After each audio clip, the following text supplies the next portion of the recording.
नमस्कार, मैं हूं आपके साथ अंजलि। स्वागत है आप सभी का। आप देख रहे हैं देश के सबसे बड़े नेटवर्क का TV9 पर न्यूज टॉप 9। न्यूज टॉप 9 में सबसे पहले बात करेंगे पश्चिम बंगाल चुनाव की। पहले चरण के प्रचार के आखिरी दिन में आज बंगाल में रैलियों का रेला लगा हुआ है। बीजेपी सांसद अर्जुन सिंह ने ऐसा क्या ट्वीट कर दिया है जिस पर हो सकता है विवाद, और TV9 के सर्वे में किसकी बन रही है सरकार। देखते हैं टॉप 9 बैटल ऑफ बंगाल। आज पहले चरण के लिए प्रचार का आखिरी दिन है और तमाम पार्टियां धुआंधार प्रचार के लिए मैदान में उतरी हैं। गृहमंत्री अमित शाह की बंगाल में आज 4 रैलियां हैं, जबकि हाल ही में कमल थामने वाले मिथुन चक्रवर्ती बीजेपी के लिए 4 रोड शो करेंगे। राजनाथ सिंह और योगी आदित्यनाथ की भी 3-3 रैलियां पश्चिम बंगाल में आज होनी है। गौतम गंभीर भी आज बंगाल में बीजेपी के लिए वोट मांगेंगे।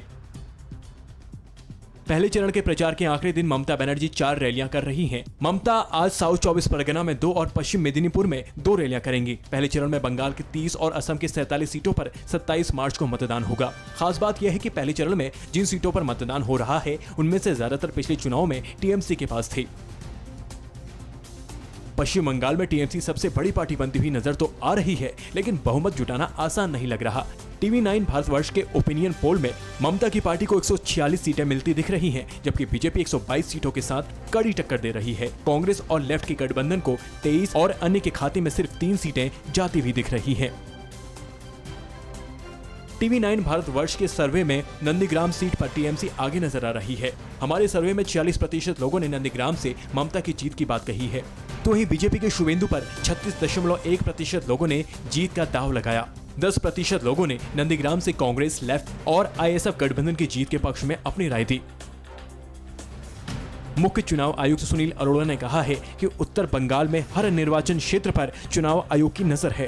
पश्चिम बंगाल में चुनावी तैयारियों का जायजा लेने पहुंची टीम की अगुवाई कर रहे CEC ने कहा है कि हर जिले में संवेदनशील मतदान केंद्रों की पहचान कर उन पर अतिरिक्त निगरानी रखी जाएगी।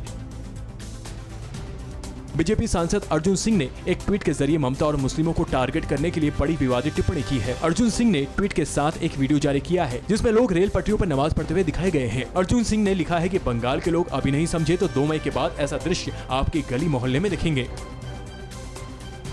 पश्चिम बंगाल के वेस्ट मिदनापुर में क्रूड बम बरामद किया गया। सबंग पुलिस स्टेशन इलाके में बम मिलने के बाद लोगों के बीच दहशत की स्थिति बन गई। पुलिस ने पहुंचकर बमों को निष्क्रिय किया। स्थानीय लोगों ने आरोप लगाया है कि चुनाव के दौरान हिंसा फैलाने के लिए ऐसी चीजें की जा रही हैं। उधर अलीपुर द्वार में बीजेपी युवा मोर्चा के कार्यकर्ता पर हमला हुआ है।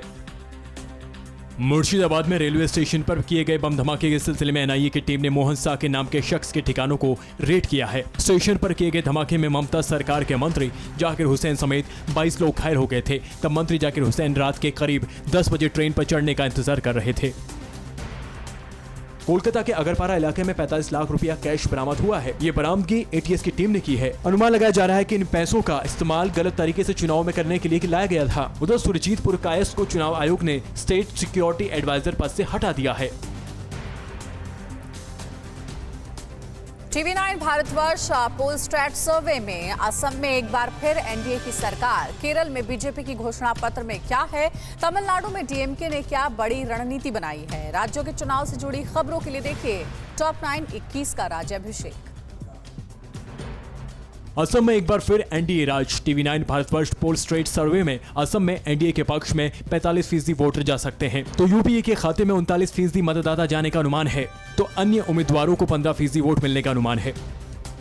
TV9 भारतवर्ष पोल स्ट्रेट के सर्वे में असम में फिर एक बार NDA के डबल इंजन सरकार बनने का अनुमान है। 126 सीटों वाली असम में NDA को 73 सीटें मिलने की संभावना है, तो UPA 50 सीटों पर जीत सकती है, वहीं अन्य 3 सीटों पर जीत सकते हैं।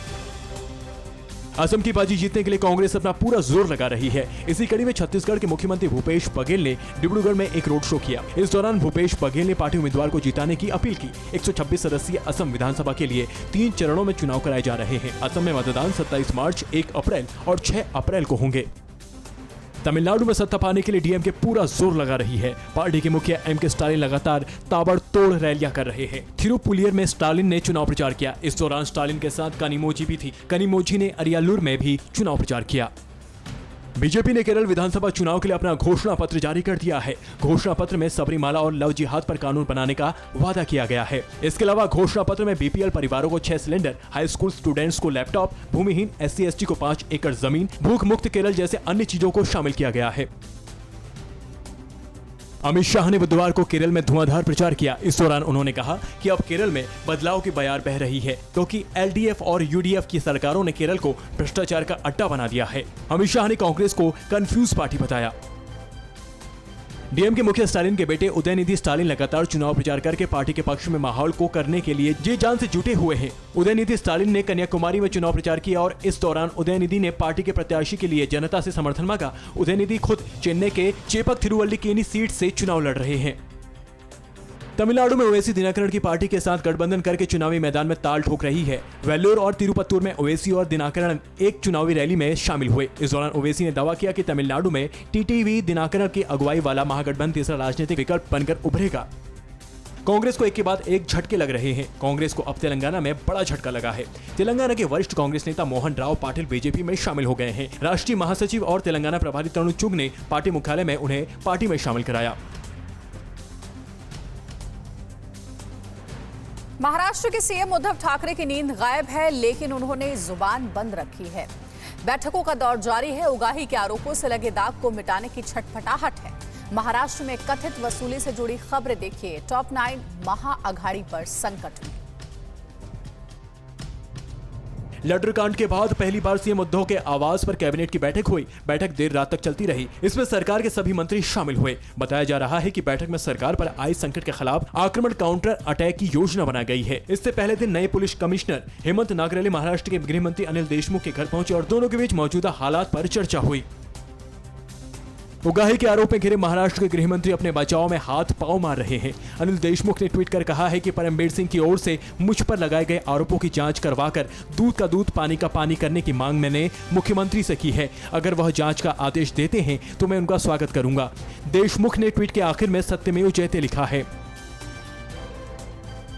एल्टिलिया केस में सचिन वाजी की मुश्किलें और ज्यादा बढ़ गई हैं। एनआईए ने वाजी के खिलाफ यूएपीए के तहत केस दर्ज किया है। एनआईए ने वाजी की हिरासत खत्म होने के ठीक एक दिन पहले ये कदम उठाया है। आतंकी गतिविधियों से कनेक्शन होने पर यूएपीए के तहत केस दर्ज होता है। पुलिस सूत्रों को लगता है कि वाजी के जरिए अभी कई सनसनीखेज खुलासे हो सकते हैं। एल्टिलिया केस में एटीएस के हाथों गिरफ्तार 2 आरोपियों को एनआईए ने हिरासत में ले लिया है। एनआईए ने दोनों निलंबित पुलिसकर्मियों विनायक शिंदे और सटोरिया नरेश गौड़ को बुधवार शाम को हिरासत में लिया। एनआईए के 7 से 8 अधिकारियों ने एटीएस दफ्तर पहुंचकर उन्हें हिरासत में ले लिया। एनसीपी नेता और उद्धव सरकार में मंत्री नवाब मलिक ने खुलकर उद्धव ठाकरे का बचाव किया है और कहा है कि समय आने पर मुख्यमंत्री सब कुछ बोलेंगे। कथित उगाही कांड की जांच को लेकर मलिक ने कहा है कि बहुत सारी जानकारी निकल कर आ रही है। बहुत से अधिकारियों का नाम सामने आ रहा है और उन पर कार्रवाई होगी।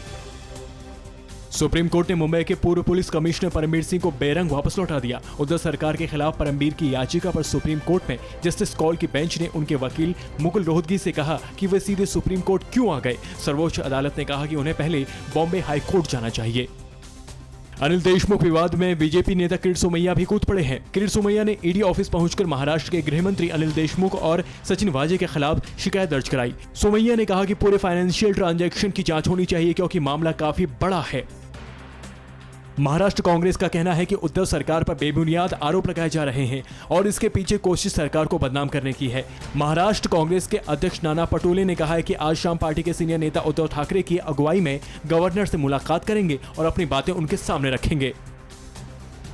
महाराष्ट्र बीजेपी के प्रतिनिधि मंडल ने राज्यपाल भगत सिंह कोश्यारी से मुलाकात की। फडणवीस की अगुवाई में की गई टीम ने बताया कि राज्यपाल को महाराष्ट्र की मौजूदा स्थिति के बारे में बताया गया। बीजेपी नेताओं ने पूरे मामले पर उद्धव ठाकरे की चुप्पी पर सवाल उठाया और कहा कि उन्हें तुरंत जवाब देना चाहिए। बीजेपी ने कांग्रेस के मौन पर भी सवाल उठाए हैं। कोरोना ने आज कहां तोड़े रिकॉर्ड और अपने देश में कोरोना से सतर्क रहना क्यों है जरूरी। भारतीय वैक्सीन को लेकर क्या है अच्छी खबर। कोरोना से जुड़ी खबरों के लिए देखते हैं टॉप 9 कोरोना 2.0। देश में कोरोना की रफ्तार और तेज हो गई है। काफी समय बाद पिछले 24 घंटे में नए मरीजों का आंकड़ा 50,000 को पार कर गया है। एक दिन में संक्रमण के 53,000 से ज्यादा नए मामले देश में सामने आए। 24 घंटे में 239 लोगों की जान महामारी से चली गई। महाराष्ट्र में कोरोना से हालात बिगड़ते ही चले जा रहे हैं। पिछले 24 घंटे में राज्य में 31,855 केस सामने आए, जबकि 95 लोगों की महामारी से जान चली गई। राज्य में सबसे ज्यादा 6,754 केस पुणे में आए। मुंबई में भी 5,190 मामले 24 घंटे में आए हैं। देश के 8 से 10 राज्यों में स्थिति पिछले साल जैसी हो चुकी है। पंजाब में 24 घंटे में 2,613, केरल में 2,456, कर्नाटक में 2298 और छत्तीसगढ़ में 2106 मामले सामने आए हैं, जबकि तमिलनाडु, दिल्ली, गुजरात, मध्य प्रदेश में भी हालात बिगड़ते चले जा रहे हैं। इन 4 राज्यों में भी रोजाना आने वाले नए केस 1000 के पार पहुंच चुके हैं। गुजरात, राजस्थान, मध्य प्रदेश की सरकारों ने होली पर होने वाले सार्वजनिक कार्यक्रमों पर रोक लगा दी है। सरकार ने अपील की है कि कोरोना के बढ़ते संक्रमण को देखते हुए लोग घर में रहकर ही त्योहार मनाएं। मध्य प्रदेश में कोरोना की बिगड़ती स्थिति को देखते हुए अस्पतालों में बेड बढ़ाने का फैसला किया गया है। पटना के एनएमसीएच में शिशु विभाग के 2 डॉक्टर कोरोना पॉजिटिव हो गए। चिंता की बात यह है कि दोनों डॉक्टर्स ने वैक्सीन की दूसरी डोज भी ले रखी थी। डॉक्टरों के संक्रमित होने के बाद शिशु विभाग में भर्ती 50 बच्चों को पीएमसीएच में शिफ्ट किया गया। दोनों डॉक्टर सोमवार तक अस्पताल में अपनी ड्यूटी पर थे। गुजरात से ऋषिकेश आए श्रद्धालुओं की बस में 22 लोग कोरोना पॉजिटिव पाए गए। ये यात्री पुष्कर, जयपुर, उदयपुर, मथुरा और हरिद्वार में कुंभ स्नान के बाद ऋषिकेश पहुंचे थे। ऋषिकेश में जब यात्रियों के आरटीपीसीआर सैंपल लिए गए तो इनके संक्रमित होने का पता चला। परेशानी की बात यह है कि रिपोर्ट आने से पहले ही ये सभी श्रद्धालु यहां से रवाना हो चुके थे। दिल्ली में लगातार दूसरे दिन 1000 से ज्यादा केस आने के बाद केजरीवाल सरकार और ज्यादा सक्रिय हो गई है। बाहर से आने वाले लोगों पर पैनी निगाहें हैं। रेलवे स्टेशनों, बस अड्डों, एयरपोर्ट्स पर रैपिड टेस्टिंग में तेजी आ रही है। देश के लिए अच्छी खबर यह है कि अपनी दोनों वैक्सीन यूके और ब्राजील के नए स्ट्रेन पर भी कारगर हैं। इस बात की जानकारी आईसीएमआर चीफ ने दी है। इस बीच सीरम इंस्टीट्यूट ने वैक्सीन की 50,000 डोज ब्रिटेन भेजने के लिए सरकार से अनुमति मांगी है। उधर ऑक्सफोर्ड एस्ट्राजेनेका वैक्सीन पर अब अमेरिका में भी सवाल उठ रहे हैं।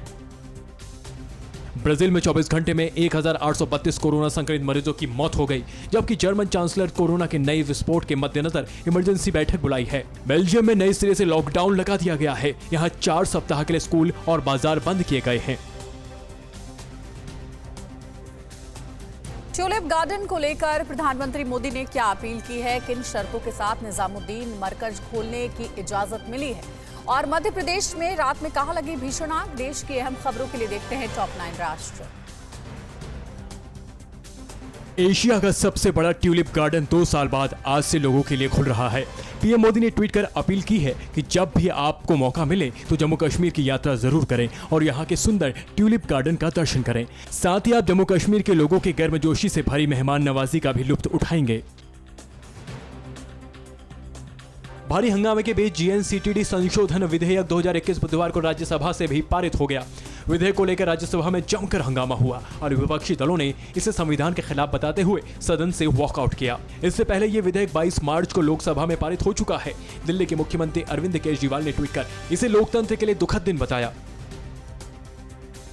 पीडीपी अध्यक्ष महबूबा मुफ्ती आज मनी लॉन्ड्रिंग केस में ईडी के श्रीनगर ऑफिस में पेश होंगी। इससे पहले दिल्ली हाईकोर्ट ने महबूबा मुफ्ती को राहत नहीं दी थी और ईडी के जारी समन पर रोक लगाने से इनकार कर दिया था। अदालत ने ईडी को भी 16 अप्रैल से पहले उनके लिए फैसलों के कलेक्शन के साथ नोट दाखिल करने के निर्देश दिए।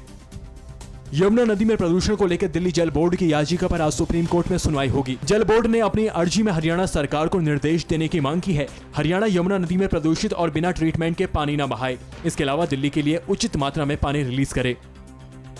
दिल्ली हाईकोर्ट ने पिछले साल दिल्ली में हुए दंगों के मामले में उमर खालिद और शरजील इमाम के खिलाफ यूएपीए के तहत केस चलाने पर लगी रोक को हटा दिया है, जिसके बाद अब दोनों के खिलाफ अनलॉफुल एक्टिविटीज एक्ट के तहत मुकदमा चलेगा। इससे पहले हाईकोर्ट ने ही ट्रायल पर रोक लगा दी थी।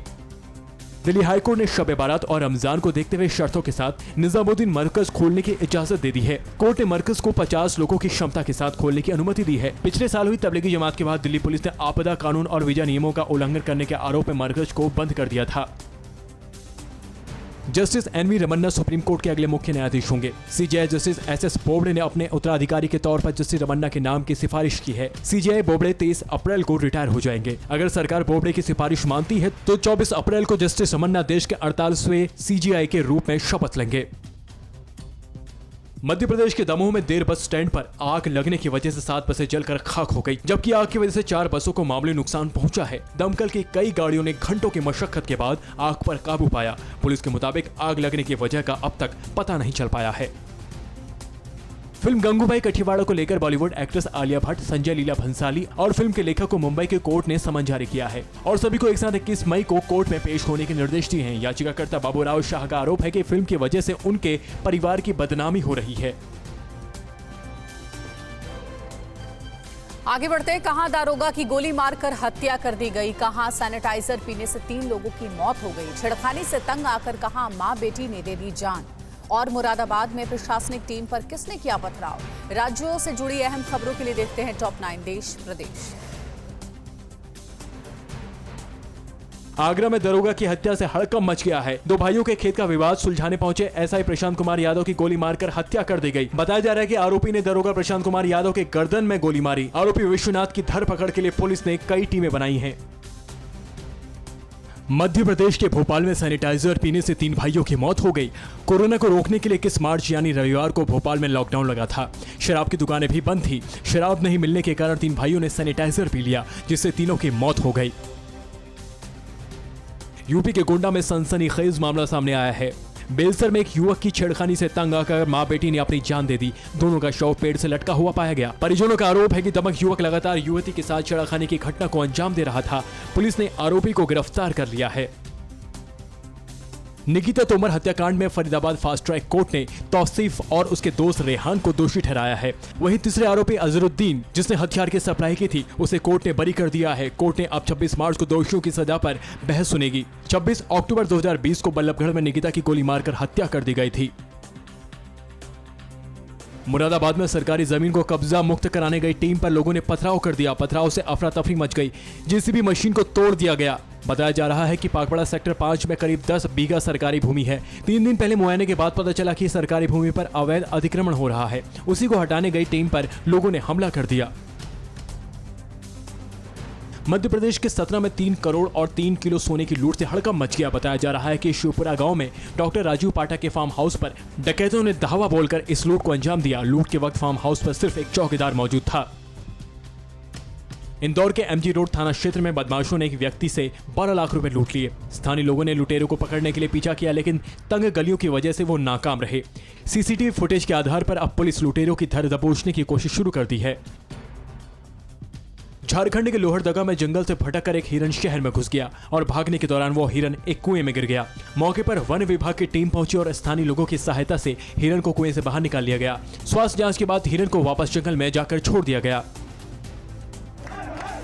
यूपी के वाराणसी में रंगभरी एकादशी के साथ ही होली का त्योहार शुरू हो गया। भक्तों ने बाबा काशी विश्वनाथ और मां पार्वती संग गुलाल खेलकर होली की शुरुआत की। हिंदू धर्म में मान्यता है कि बाबा विश्वनाथ रंगभरी एकादशी के दिन ही मां पार्वती का हिमालय से कौना कराकर अपनी नगरी काशी पहुंचे थे। परवाह देश की, सोमवार से शुक्रवार रात 10 बजे TV9 भारतवर्ष पर।